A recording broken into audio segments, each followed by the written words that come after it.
ಕರ್ನಾಟಕ ರಾಜ್ಯದಲ್ಲಿ ಕಾಂಗ್ರೆಸ್ ಸರ್ಕಾರ ಅಧಿಕಾರಕ್ಕೆ ಬಂದಾಗಿಂದ ಸಿದ್ದರಾಮಯ್ಯನವರ ಡಿ ಕೆ ಶಿವಕುಮಾರ್ ಅವರ ನೇತೃತ್ವ ಸರ್ಕಾರ ಅಧಿಕಾರಕ್ಕೆ ಬಂದಾಗಿಂದ ಒಂದು ರೀತಿ ತೊಗಲಕ್ ದರ್ಬಾರ್ ಅಂತ ಸರ್ಕಾರ ಅಧಿಕಾರ ಮಾಡ್ತಾ ಇದ್ದಾರೆ.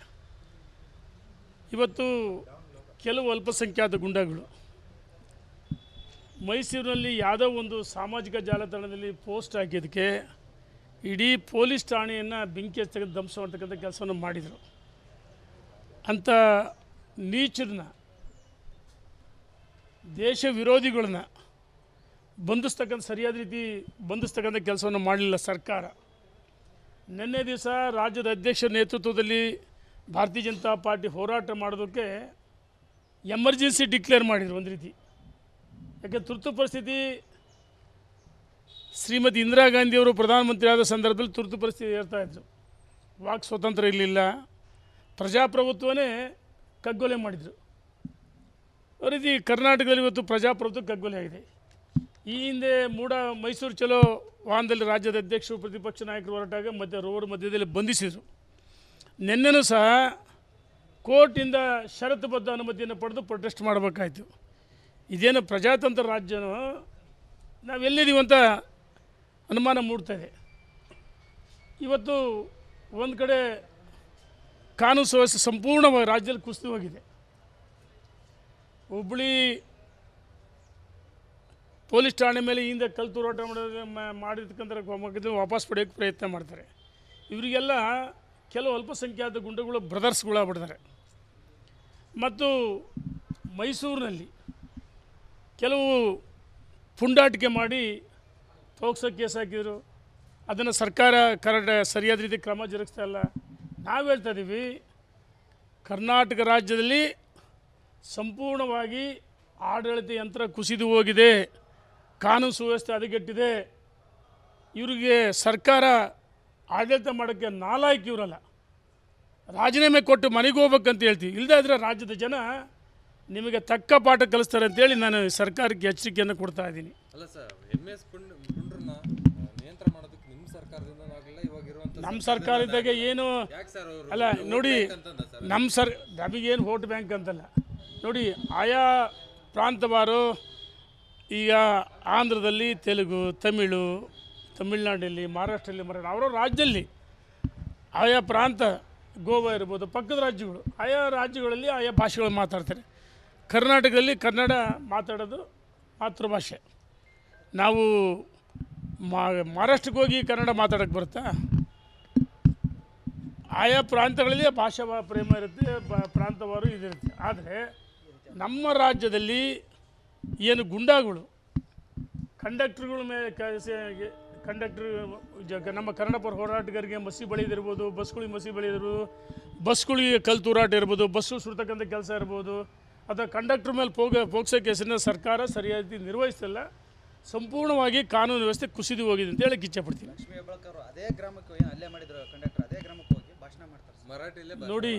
ಅಂದರೆ ಎಷ್ಟು ಕಾಂಗ್ರೆಸ್ಸಿನವರಿಗೆ ಕರ್ನಾಟಕದಲ್ಲಿ ನಾವು ಹುಟ್ಟಿದ್ದೀವಿ, ಜನಿಸಿದ್ದೀವಿ, ಕರ್ನಾಟಕ ರಾಜ್ಯ ನಮಗೆ ಆಡಳಿತವನ್ನು ಕೊಡಿರುತ್ತೆ.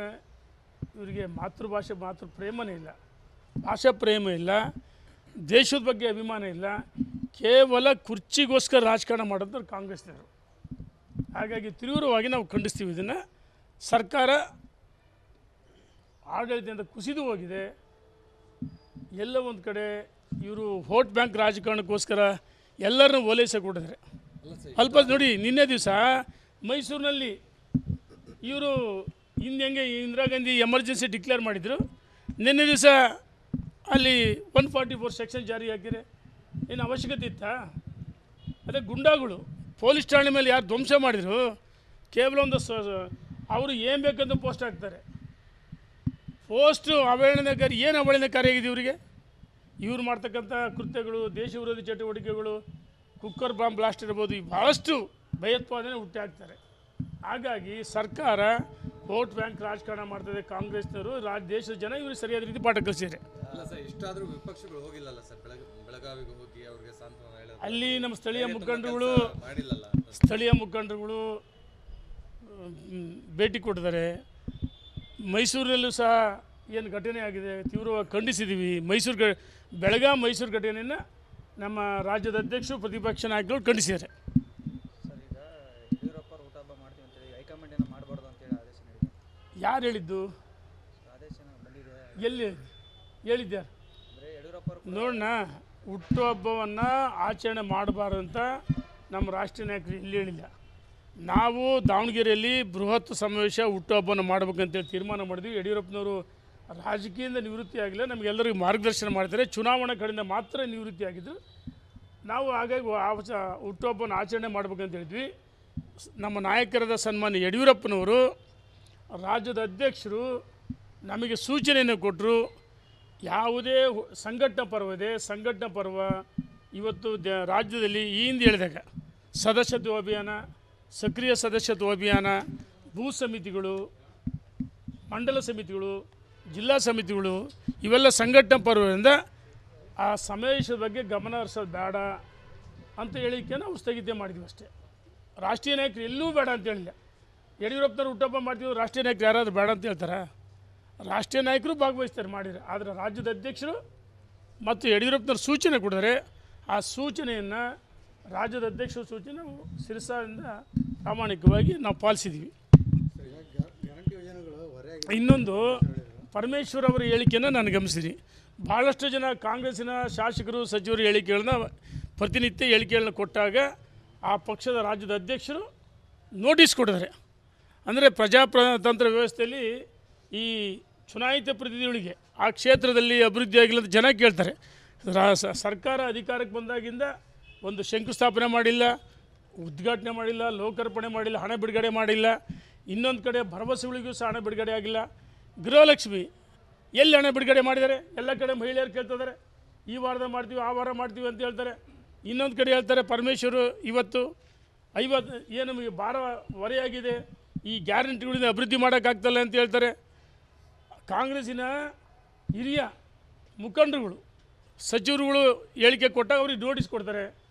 ಅವ್ರ ಬಾಯಿಗೆ ಬೀಗ ಹಾಕತಕ್ಕಂಥ ಪ್ರಯತ್ನವನ್ನು ಮಾಡಿದ್ದಾರೆ.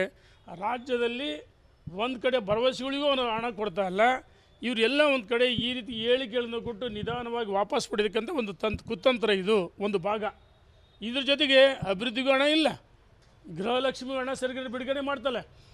ಟೋಟಲಿ ಭರವಸೆಗಳು ಫೇಲ್ಯೂರ್ ಆಗಿದೆ. ಸರ್ಕಾರ ರಾಜ್ಯದಲ್ಲಿ ಅಭಿವೃದ್ಧಿ ಶೂನ್ಯ ಸರ್ಕಾರ. ಇವರು ನಾಲಾಯಕ್ ಅಧಿಕಾರ ಮಾಡೋಕ್ಕೆ ರಾಜೀನಾಮೆ ಕೊಟ್ಟು ಮನೆಗೆ ಹೋಗ್ರಿ ಅಂತೇಳಿ ಇಚ್ಛೆಪಡ್ತೀನಿ ನಾನು. ಕಗ್ಗಪಾಟಲ ಮಾದೇವಪ್ಪ ಪ್ರಿಯಂದಿರೋರು BPL ಕಾರ್ಡ್ ಹೋಲ್ಡರ್ ಕೊಡಬೇಕು ಅನ್ನೋ ಚಿತ್ರ ನಡೆಸಿದ್ದಾರೆ ಸರ್ಕಾರ. ನೋಡಿ, ಇವರು ಚುನಾವಣೆ ಪೂರ್ವದಲ್ಲಿ ಅಧಿಕಾರಕ್ಕೆ ಬರ್ತೀವಿ ಅಂತ ಗೊತ್ತಿರಲಿಲ್ಲ. ಯಾವುದೋ ಭರವಸೆಗಳು ಸುಳ್ಳು ಭರವಸೆ ಕೊಟ್ಟರು. ಏನು ನಮ್ಮ ಸರ್ಕಾರಕ್ಕೆ ನಮ್ಮ ಲೋಪದೋಷಗಳಿಂದ ನಾವು ಅಧಿಕಾರಕ್ಕೆ ಬರೋಕ್ಕೆ ಸಾಧ್ಯವಿಲ್ಲ. ನಮ್ಮ ಲೋಪದೋಷಗಳಿಂದ ನಾವೇ ಸೋತಿದ್ದೀವಿ. ನಾನು ನೇರವಾಗಿ ಹೇಳ್ತೀನಿ, ನಮ್ಮ ಲೋಪದೋಷಗಳು. ನಾವು ಈ ಕಾಂಗ್ರೆಸ್ಸಿನ ಪೇ CM ಅಂತೇಳಿ ಅಭಿಯಾನ ಮಾಡಿರು, ಅದಕ್ಕೆ ನಾವು ಉತ್ತರ ಕೊಡಲಿಲ್ಲ, ಕ್ಲಾರಿಫೈ ಮಾಡಲಿಲ್ಲ, ಜನರಿಗೆ ತಪ್ಪು ಸಂದೇಶ ಕೊಡ್ತಕ್ಕಂಥ ಮಾಡಿದರು. ಯಾರು ಸಚಿವರಾಗಿದ್ದರು ಸ್ಪಷ್ಟನೆ ಕೊಡಲಿಲ್ಲ. ಹಾಗಾಗಿ ಕೆಲವು ದೌರ್ಬಲ್ಯಗಳು, ವೈಫಲ್ಯಗಳಿಂದ ನಾವು ಸೋಲ್ತೀವಿ. ಇವರಿಗೆ ಅಧಿಕಾರಕ್ಕೆ ಬರ್ತೀವಿ ಅಂತ ಕನಸಲ್ಲೂ ಕಂಡಿರಲಿಲ್ಲ. ಅಧಿಕಾರಕ್ಕೆ ಬಂದುಬಿಟ್ರು. ಅಧಿಕಾರಕ್ಕೆ ಬಂದಮೇಲೆ ಹಣಕಾಸು ಹೊಂದಾಣಿಕೆ ಮಾಡೋಕ್ಕಾಗ್ತಾಯಿಲ್ಲ, ಭರವಸೆಗಳಿಗೂ ಹಣ ಇಲ್ಲ, ಅಭಿವೃದ್ಧಿಗೂ ಹಣ ಇಲ್ಲ. ಇದು ಶೂನ್ಯ ಸರ್ಕಾರ ಅಂತ ಹೇಳಕ್ಕೆ ಇಚ್ಛೆಪಡ್ತೀನಿ. ಒಂದು ರೀತಿ ಈ ಸರ್ಕಾರ ಜೀವಂತ ಶವ ಇದ್ದಂಗೆ. ಭರವಸೆಗಳಿಗೆ ಹಣ ಎಲ್ಲಿ ಕೊಡಿದಾರೆ? ಇಲ್ಲೆಲ್ಲ BPL ಕಾರ್ಡ್ ಅವ್ರಿಗೆ ಮಾತ್ರ ಕೊಡ್ತಾನಂತಲ್ಲ ಅಣ್ಣ. ಅದಕ್ಕೆ ಇವ್ರ ಹತ್ರ ಹಣ ಇಲ್ಲ, ಹಣಕಾಸಿನ ಹೊಂದಾಣಿಕೆ ಇಲ್ಲ, ಸರ್ಕಾರ ಫೇಲ್ಯೂರ್ ಆಗಿದೆ. ಇಡೀ ರಾಜ್ಯದ ಸ್ಪಷ್ಟ ಚಿತ್ರಣ ಕೊಡ್ತಾ ಇದ್ದೀನಿ. ಇಲ್ಲಿ ದಾವಣಗೆರೆ, ತುಮಕೂರು, ಚಿತ್ರದುರ್ಗ, ಹಾವೇರಿ, ಹುಬ್ಬಳ್ಳಿ, ಬೆಳಗಾಂ ಅಂತ ನಾನು ಹೇಳ್ತಾಯಿದ್ದೀನಿ. ಒಂದು ನಿಮಿಷ. ನಾನು ಇಡೀ ರಾಜ್ಯದ ಅಭಿವೃದ್ಧಿ, ಈ ಸರ್ಕಾರದ ವೈಫಲ್ಯಗಳನ್ನು ಜನರ ಮನೆ ಬಾಗಿಲು ತಲುಪಿಸ್ತಕ್ಕಂಥ ಕೆಲಸವನ್ನು ಮಾಡ್ತೀವಿ. ಹೊಂದಾಣಿಕೆ ರಾಜಕಾರಣ ಮಾಡೋ ಅವಶ್ಯಕತೆ ಇಲ್ಲ. ಅವ್ರ ಪಾರ್ಟಿ ಅವರಿಗೆ, ನಮ್ಮ ಪಾರ್ಟಿ ನಮಗೆ. ನಮ್ಮ ತತ್ವ ಸಿದ್ಧ. ನನಗೆ ಯಾಕಣ ಹೆದರಿಕೆ? ಅರೆ, ನಾನು ಇಡೀ ರಾಜ್ಯ ಸರ್ಕಾರ ವಿರುದ್ಧ ಮಾತಾಡ್ತಾ ಇದ್ದೀವಿ. ರಾಜ್ಯ ಸರ್ಕಾರ ಅಂದರೆ ಎಲ್ಲವೂ part of the district, part of the Honnali constituency. ಬಿಟ್ಬಿಡೋಣ, ಹೊಂದಾಣಿಕೆ ಮಾಡ್ಕೊಂಡ್ರೆ ಅವ್ರು ಯಾವ ಮಾತಾಡ್ತಾವಂತ ಅವಕ್ಕಲ್ಲ ನಾನು.